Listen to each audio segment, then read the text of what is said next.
Hey YouTube, I've got a 2010 Kia Soul. This is the Dragon edition. It doesn't really matter what edition it is, but we've got an ABS sensor problem. And I just want to show you kind of a little bit here how to replace your ABS sensor on I think it's 2010 to 2013, possibly newer Kia Soul. So first thing I did is I got the genuine Kia ABS sensors. There's a lot of Chinese knockoffs that are sold on eBay and that. And I didn't want to take a chance on those, so I just ordered the regular Kia ones. They're only like 15 bucks more. And you need to know, or if you're going to replace them both, you need right hand and left hand. They're not interchangeable. Some American cars I've changed these on, it doesn't really matter what wheel it goes on. Sometimes it's either front or back, but this is the first car I've done that's actually right hand, left hand. So if you know which one's bad, you need to order the appropriate side. Or this one, I do not know which one is bad, so I'm going to go ahead and replace the left and the right. So I just went ahead and ordered both. But the thing that's kind of different on these is, you see all these brackets? I mean, this is really long. Most of the ones I've done are, they're only like a foot long and 2 screws and that's it. This thing has like 1, 2, 3, 4, 5 screws. So I was a little bit intimidated when I saw this package, and I'm like, man, that's kind of overkill. Well, I've got the wheel off already, and the sensor is right there. And it's just held in by a 10mm screw. And actually all these screws are 10mm. So you got one screw there, one right there, there's one right there, one right there, and then as you can see, the wire disappears up behind that's kind of a fender well, fender protector. And I'm like, oh no, where the heck does it go after there? Well, I looked inside the engine compartment, couldn't find anything. So I started taking the screws out of this plastic fender protector. The one right here, and the one right here. And once I got those loose, you might have a screw right here, but something happened to this car at some point, and maybe they got a flat tire or something but broke it there.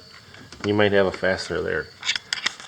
But you don't have to take anything here off of the back. You can leave all those. And this is flexible enough that just pull it down, okay, get it over around the brake caliper. A little hard to do this with one hand, but you get the idea. And it's flexible enough just to kind of prop itself right there. Well, then as you go up, you got another screw right there, and right there's the connection. So it's not that bad. Like I said, when you first get the package, you see how long this thing is, how many screws it is. You're like, oh my gosh, I have to snake this through like 6 feet of who knows what. But it's not that bad. So, connector there just has a little push pin that pulls right out. And that there, you see how you see a screw head? Well, it's actually just a press-on fitting. You don't have to get inside to turn any screws or anything. It's just press on. So grab a hold of it with a pair of pliers, and that will pull, not right off, but just like that. And when you put your new one on, you just push it on straight. So you kind of gotta get most of this undone. Flip your plastic fender back around, and then start down here again with the main connector. Go from there, work your way back up here, there, pull your fender protector down, and then do the push-on nut, and then make your final connection. And that's it. It's actually not that hard. So one more thing I'm just going to cover in this video real quick, because it's the first time it's happened. These Kias have the keyed locks, You know, you get this thing, you keep it in your glove box, and it has like a security lug nut. Well, this actually broke. And let's see if I can find it here. Here it is.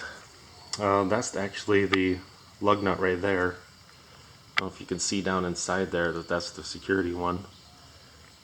So I thought I was really up the creek, but if that ever happens to you, take a 19mm socket, make sure that this lug nut is clean, there's no oil anywhere, and like I said, that's going to be stuck on there. And get that on there nice and straight, and then just tap it, you know, don't go crazy with a hammer, and just kind of watch it. Make sure it goes on, you know, about that much. You don't have to drive it on all the way, but you want it on, you know, enough that it's going to get a good bite. And then you can take it off. Just go ahead and kind of, I just put a breaker bar on there. I don't know why that one was so tight, but it came right off.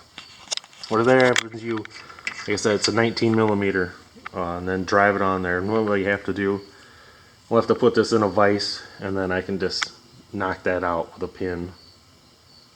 So I'm either going to have to order a new security lock remover, or I'm just going to have to take all of them off and put regular lug nuts on there. I just thought I'd mention that to you. That doesn't happen often, but when it does, you know, you think, oh no, all we got to do is take them to a mechanic. Well, it's not that hard to get them off. Just make sure everything's clean and dry. So anyway, I hope you guys learned a little something from this video. Like I said, the ABS sensor replacement it's not as hard as it looks. So thanks for watching.